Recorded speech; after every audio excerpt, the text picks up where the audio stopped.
Start. Then we go to the headset. We have the same information spread out. This here is the actual window. We use it as the control panel. First thing I do is select all people. So now I can move them as a group over here maybe. And then I can just deselect everyone. So now the different elements of this, like a 3D knowledge map, double tap to read more about it. Have very high visual quality. Close that, look at this one, look at this one. When I go through them, the previous one closes because it just takes up a lot of space and it's so easy to get back. Selecting is different from moving. So if I now select this, this and this, you can see very faintly lines are appearing. Now I can move them all as one unit. But I can still choose to move this one while these remain selected. This is one of those strange new ways to interact with things. I can also choose, if I look at something interesting, go through, collect a few things. If I do this, then everything else fades away. And I only have those elements. I can still choose to view them small and large, and then go back to how it was and work with the information in depth. You can use the whole room to move knowledge about, and of course it can be inside furniture.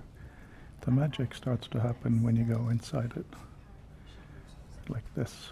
So let's take a few elements this way. The Z dimension tends to be helpful either as a time layer or to indicate what is important to the user or not. So interesting. It's a kind of progressive level of detail is exactly what we're talking about. What is that? Selection is grouping, absolutely. We can go through and we can click on the people, see information about them, and snap that back, put it back. Peter Demetrius, there's a few items there. Look at what connects to what he's been talking about independently of that. So I can open this, that closes, and this is how we can keep working on these things. Going in and out of different layers of views, different points of views. Here you see the problem with overlay, as though it was a flat screen, because this was the origin Z layer. But now we have the whole room. We can use it for a timeline if we want. We can use it for many different ways, and we're only now beginning to experience what that is. And there are many command type things we have here, like I messed it up a bit.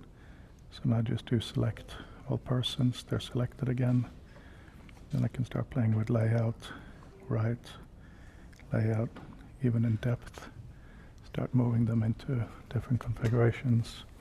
Select, deselect. This is still beta software, so there are different ways we're working with the way to interact with the information.